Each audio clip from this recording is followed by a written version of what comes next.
Football mourns the death of one of its greats, Alan Ball, the youngest of the '66 World Cup winners and a true midfield maestro. Tonight we look back at one of the original Golden Boys. Of course, everyone remembers the great highlight, which was the World Cup final, when he was probably the best player on the field.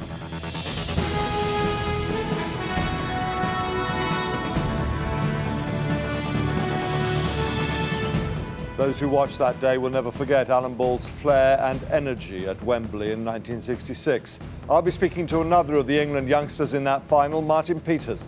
Also tonight, laid to rest, Boris Yeltsin is buried, but have his reforms gone with him?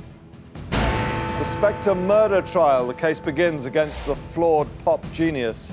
And battle at the bridge, did Gerrard or Lampard come out on top in the big Champions League clash? In the South, a Southern soccer star, how the South will remember the footballing legend Alan Ball, who died at his Hampshire home last night.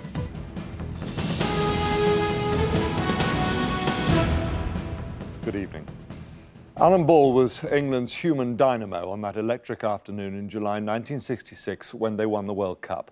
Today, memories have been rekindled of his part in English football's finest 2 hours with the news of his unexpected death. He was the youngest in that golden group of players, but no one wore the three lions more proudly. Last night, he had a heart attack trying to put out a bonfire that had got out of control. He was only 61. In a moment, I'll have an exclusive interview with his 1966 teammate, Martin Peters. But first, Paul Davis reports on a football hero. Alan will be missed by everyone in football. He was the little man with the red hair, the high voice and enormous energy. On English football's greatest day, he probably did cover every blade of the old Wembley pitch and came this close to a World Cup final goal. His teammates that day say his role was crucial to England's success. He was probably the best player on the field. A young lad, the youngest player in our squad, who was thrown into a World Cup final, you know, and he just loved every minute of it. And 1966 was always with him, he said in one of his last interviews. There's not a day goes by where somebody doesn't tell me about it or ask me about it, and there's not a day goes by where somebody doesn't tell me actually where they were on that particular day. Ball grew up in a different world, where his footballing dad earned working-class wages. It was all to change. World Cup success led to a then record £110,000 transfer to Everton. There was another big money move to Arsenal, and when his playing days were over, he managed Manchester City, Southampton and Portsmouth. He died of a heart attack trying to put out a bonfire in his garden. Laurie McMenemy was expecting to play golf with him today. He says his close friend lived life to the full. He'd been to Australia for the cricket. He went to Barbados. He sold his caps and medals, you know, a while ago. And people thought, oh, he must be struggling. He wasn't. He wanted to get money now to give to his 3 children. 3 years ago, Alan Ball lost his wife Leslie to cancer. But since then, helped by his son Jimmy, he's been helping young footballers, passing on his enthusiasm. Alan Ball won 72 caps, and after Bobby Moore, is the second member of the 1966 team to die. Alan Ball was, of course, one of only 11 Englishmen ever to own a World Cup winner's medal. Martin Peters was another. Together, they were the 2 youngest players in the team, both with just a few caps to their name before that famous day. And Martin Peters joins me from Brentwood in Essex. Martin Peters, thank you so much for talking to us this evening. So Bobby Charlton described Alan Ball today as the man of the match that day in '66. Would you agree with that? Well, I think it goes without saying, you know, right to the very end, he was running and running and running, where the rest of us were walking. And although Jeff Hurst got that famous hat-trick, you know, it goes without saying that Bally was certainly, for me as well, the man of the match. He had so much endeavour, aggression in his game, and he just wanted to run the legs off the German players, and that's what he did. He reached the pinnacle of the game, aged just 21, but he never rested on that laurel, did he? He never lost his passion for the game. No, right to the very, end. When I saw him last year, he was still talking football. He was still talking about all different things. He was a winner. He was a winner at everything. Everything he tried, he did well at. I guess you could say sometimes that his management didn't go quite as well as what he would like to, but certainly he knuckled down and had another go and then another go. He was never short of an opinion, was he? What was it like to be on the same pitch as him, either as a teammate or an opponent? Well, as a teammate, it was fantastic to have someone, you know, playing next to you, because he would pat you on the shoulders and then he would also give you a bollocking if necessary. And you know, he was the one that we could have a go at him and he would take it as well. So to play with him was fantastic. You know, he played for so many years, as I did as well, and against him as well. And so playing against him was always very difficult, because you knew him from the England days and you knew he would never give up. You knew he would be battling to the very end. And you know, he was very difficult, and at times he was a world-class player without any shadow of a doubt. Martin Peters, I'm sure you'll miss him greatly. Thank you so much for talking to us. I will, yes, you're right. In other news, Russia and the world said their goodbyes today to former President Boris Yeltsin at his funeral in Moscow. He was remembered by former world leaders for bringing democracy to Russia. Reforms, though, that already seem to be disappearing there. Well, our correspondent Robert Moore is in Moscow tonight. Robert. Yes, well, this is a really symbolic location. It was in 1931 that Joseph Stalin ordered this cathedral to be blown up, razed to the ground. It became, of all things, a public swimming pool for Muscovites. Then, in the 1990s, Boris Yeltsin ordered it to be rebuilt to symbolize the renaissance of the Russian state. And today, his funeral service was held inside. No touch can have been more tender. Naina Yeltsin caressing her husband for the very last time. What a life they shared together, from obscurity in the Urals to those tumultuous years in the Kremlin. Yeltsin's period in power was so momentous that the funeral today was also a reunion of world leaders from the 1990s. Mikhail Gorbachev was there, the man who promoted Yeltsin, only to be humiliated and to lose power to his protege. And Bill Clinton too, embracing Yeltsin's widow and daughters, perhaps recalling his theatrical relationship with the Russian leader. But behind the farewell for this country's first ever democratically elected president and the impassive look of Vladimir Putin, there is the harsh truth that Yeltsin's successor has smothered so many reforms. Under his tenure, the Kremlin has basically usurped all power. All the fledgling institutions have been emasculated, all checks and balances basically eliminated. Yeltsin was laid to rest, not at the foot of the Kremlin walls like many of his communist predecessors, but in the cemetery at Novodevichy, Russia's most famous monastery. Consumed in grief, the military salute took the family by surprise.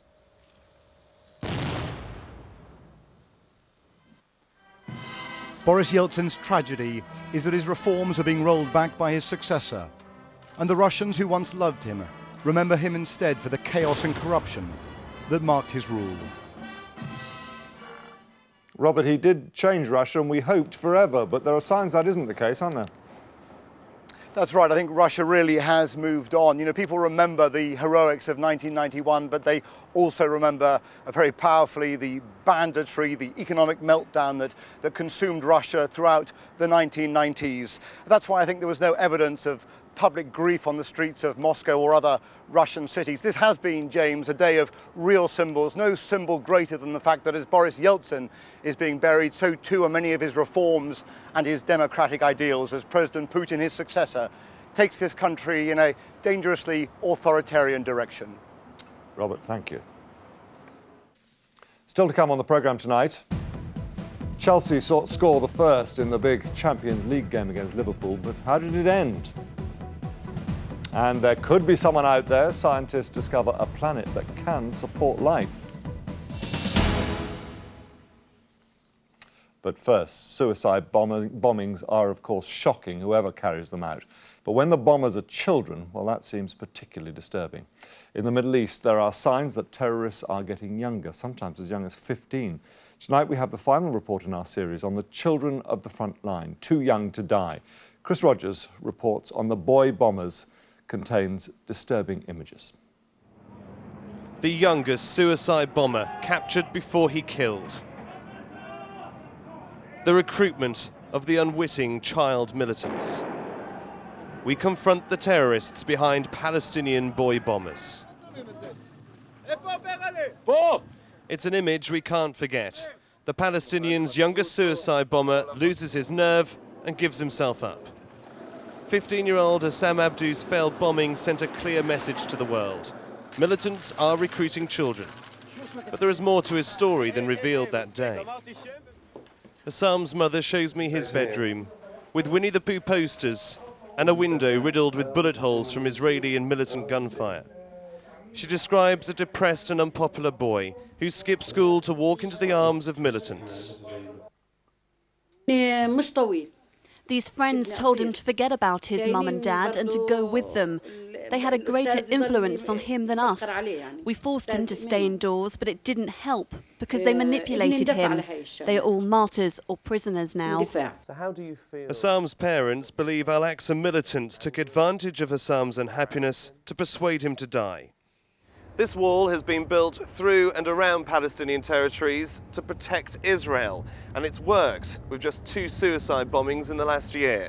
But children's charities are becoming increasingly concerned over what effect the wall has on young Palestinians in particular on the other side. And there the psychological effects of the struggle against Israel are plain to see. This is how the young are incited to fight back. It's Children's Hour on Al-Aqsa TV. Guns are put into the hands of young militants.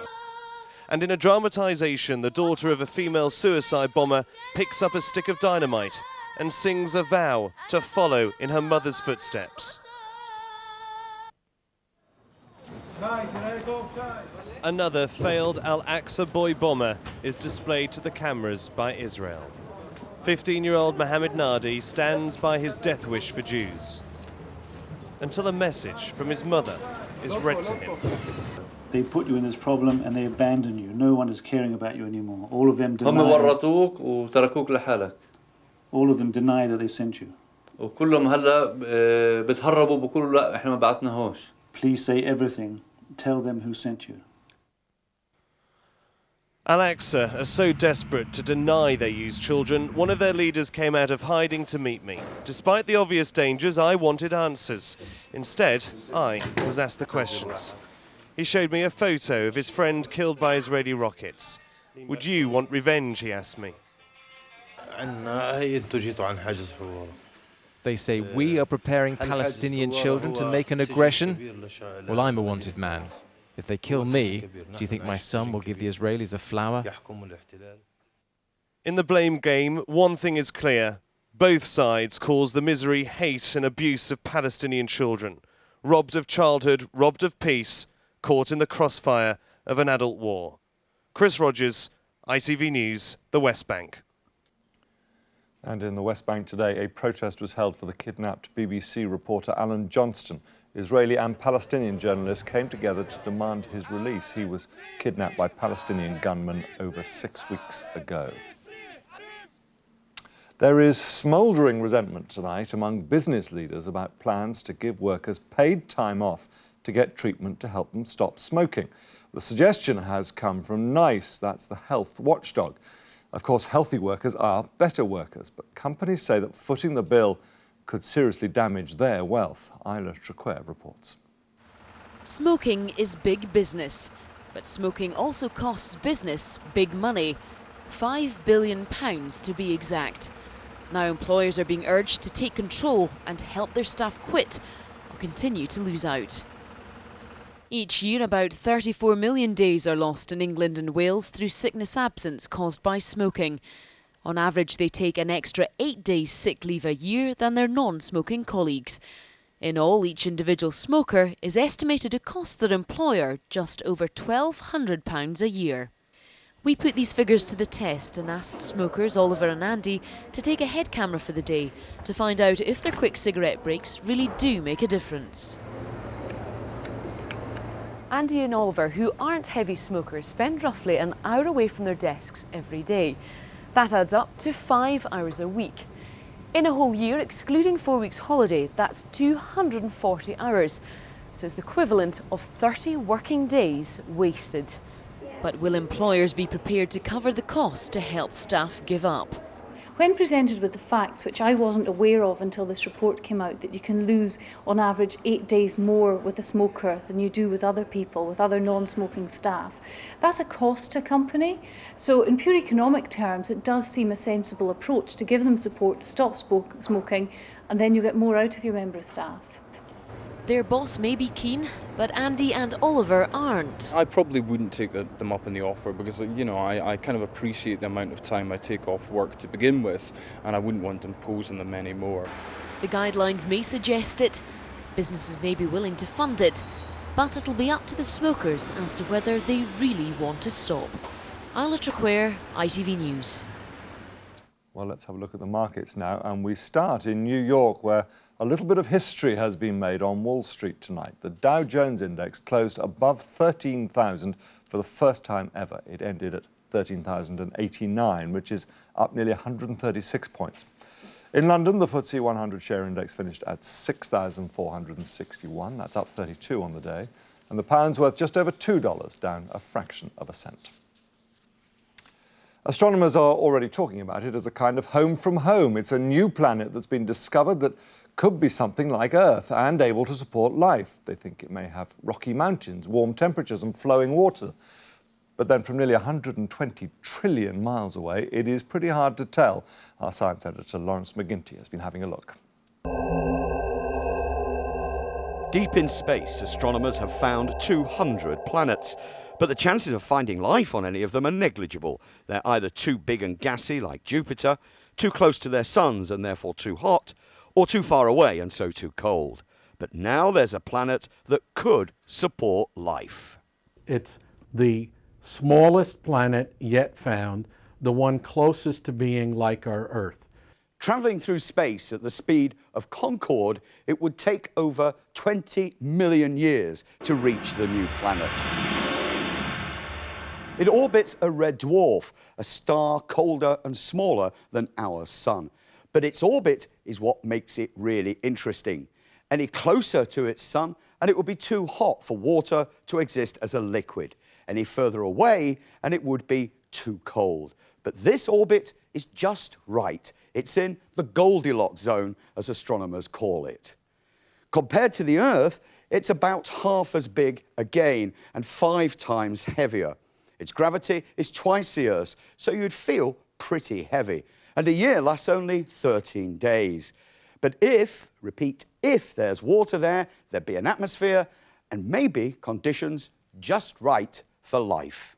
Each time we make a discovery like this, we find a planet that is more similar to the Earth than those we knew about before. The odds of finding life must go up. With this European probe launched last December, the race to find other Earth-like planets is really on. It's now only a matter of time. Lawrence McGinty, ITV News. Football, and it was Chelsea who came out on top in the All-English Champions League semi-final, but only just. The hard-fought first leg ended Chelsea 1, Liverpool 0. Joe Cole got the goal, which is only his second of this injury-ravaged season, but they don't come much more valuable than this one. Richard Pallow watched the match. 15 times in 3 seasons these sides have met, and for their managers, familiarity has bred contempt. Jose likes to go on about how he has... In the second, most of the second half excitement, though, was on the touchline. Mourinho as animated as ever. One wonders what he would have done had Lampard not been denied by another top-draw save. So Chelsea go to Anfield with a 1-0 lead. Who will reach the final in Athens still remains very much in the balance. Richard Pallow, ITV News. Still to come tonight, the murder trial begins of one of pop's most eccentric characters, Phil Spector. Philip Spector looked directly at Adriana D'Souza from about 4 to 5 feet away and confessed, "I think I killed somebody." More on that and the main stories in tomorrow's papers after the news where you are.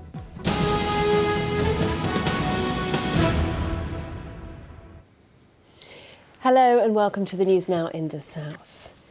Tributes have been paid throughout the South today to the footballer Alan Ball following his death at the age of just 61.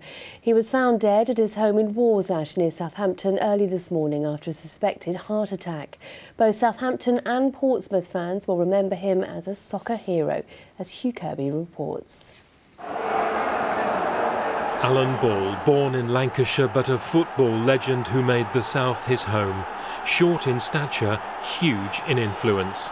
He played for Southampton and managed both Southampton and its big rival Portsmouth. Alan Ball died from a heart attack just after midnight while trying to tackle a fire in the garden of his home in Warsash. Alan Ball was the youngest of England's 1966 World Cup winning team. A decade later he joined Southampton, helping it back to the First Division in 1978. But his real trick was to manage both Southampton and bitter rivals Portsmouth and still remain loved by both sets of fans. Both sets of fans knew he cared deeply for both clubs, and they played football, both teams as well. They played football, they passed it, they entertained people, which was his passion. Flowers and shirts at Fratton Park, the flag at half-mast at St Mary's this afternoon. Alan Ball never applied for a manager's job in his life, but managed a string of clubs, including Portsmouth, from 1984 to 89, and again answering a panic call to come back in 1997. The little man who became a football giant leaves behind genuine and universal grief at his passing. Hugh Kirby in Warsash for Meridian News. Very sad. A man jailed last week for the manslaughter of a homeless man in Brighton has been found dead in prison. He was one of 3 men sentenced over the killing of 24-year-old Terry Hannaby outside a restaurant last September. 25-year-old Gareth Russell was found hanged in his cell at Lewes Prison. Portsmouth Football Club has announced ambitious plans for a new £600 million stadium in the city's dockyard. It wants to build the 36,000-seater venue on reclaimed land along Gunwharf Quays in the shadow of the Spinnaker Tower. The waterfront development would also include 1,500 apartments. Now, an increase in paid maternity leave from 6 to 9 months has been good news for working mothers, but not, it seems, if you happen to have had a March baby who arrived a few days late. One couple from Poole say they've lost out. Martin Dowse reports. Every minute with 3-week-old Harvey is precious to Rob and Janine, but they feel they've been robbed of extra time with him. From April the 1st, working mums were entitled to an extra 3 months paid leave, but it was calculated according to a baby's due date rather than birth date. Harvey was born on April the 2nd after the new law had come in. His due date was a week earlier in March, so Janine doesn't get the extra 3 months. They feel that's grossly unfair. Yes, it is. Yeah, that's why we can't understand, that's why we're annoyed about it, really. That's why we wanted to bring it onto the open. I'm sure there's a lot of other people that are in the same situation at the moment, expecting to get that extra 3 months, and it's not going to happen for them.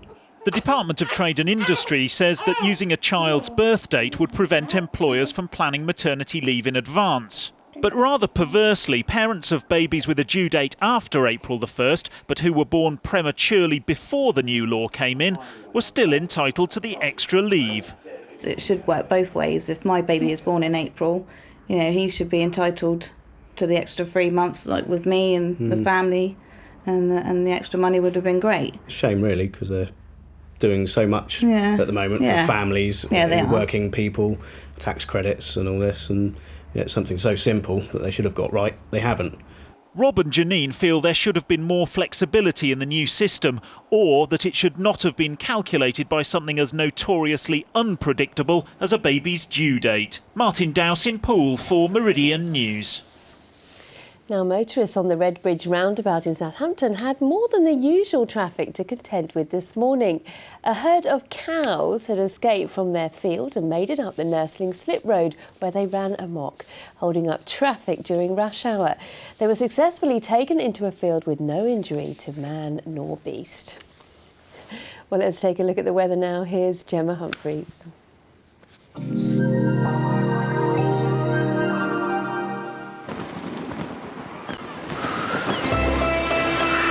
Ferries.com. Cruise with your car to Spain.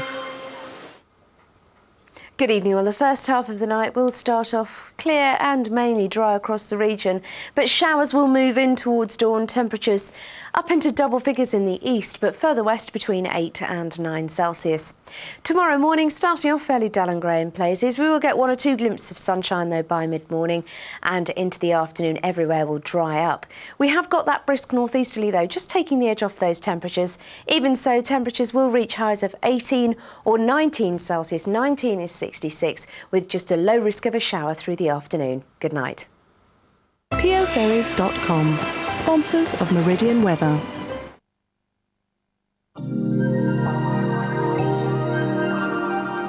Well, that's all from us. Now it's time to go back to the national news in London. But from all of us here, good night.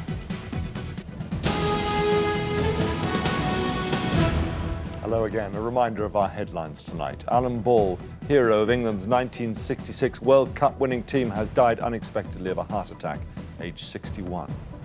The former Russian President Boris Yeltsin has been buried in Moscow with full military and state honours. And business leaders are angry at suggestions that smokers should be given paid time off to help them kick the habit. Finally tonight, the reclusive rock music producer Phil Spector sat in open court at his Los Angeles murder trial and heard his private life pulled apart. He's accused of shooting dead an actress at his mansion. The prosecutor told the jury about his drinking, his temper, and the moment he said, "I think I've killed somebody." From the United States, Emma Murphy reports. He's one of the world's greatest music producers, yet 4 decades after creating the Wall of Sound, Phil Spector is on trial for the murder of a young actress at his Hollywood home. You're going to be introduced to evidence about the defendant's history of violence, about his pattern of violence with women, his history of losing his temper, his history of flying into rages. The 67-year-old's accused of killing Lana Clarkson just hours after meeting her in a club. The prosecution claimed that Spector admitted to his driver that he'd just shot her. In his right hand, a pistol. Between his fingers ran blood. Philip Spector looked directly at Adriana D'Souza from about 4 to 5 feet away and confessed, "I think I killed somebody." Wow. This being America, every detail of the trial is being played out before the cameras, including the 911 call. I'm a Phil Spector driver. I think my boss killed somebody. Please. Spector denies murder, insisting Clarkson shot herself. He faces 15 years in jail if the jury don't believe him. Emma Murphy, ITV News in the United States. Well, let's take a look at some of tomorrow's front pages. The Daily Mirror pays tribute to World Cup winner Alan Ball. They quote England keeper Gordon Banks, who said of that historic day, "The Germans didn't have a Bally, and that swung it our way." The Telegraph reports a government warning to councils to keep plans for fortnightly bin collections quiet ahead of local elections. They also picture Alan Ball, calling him the inspiration of '66. The Guardian claims that both the Home Office and the police are implicated over allegations that lives were endangered by leaks about major anti-terrorism operations. There were a series of disclosures about one highly sensitive investigation, it says. And The Independent devotes its front page to Alan Jones, the latest British soldier to be killed in Iraq. It calls his death another sacrifice for us all to remember. That's it from me for tonight. From me and everyone here, good night.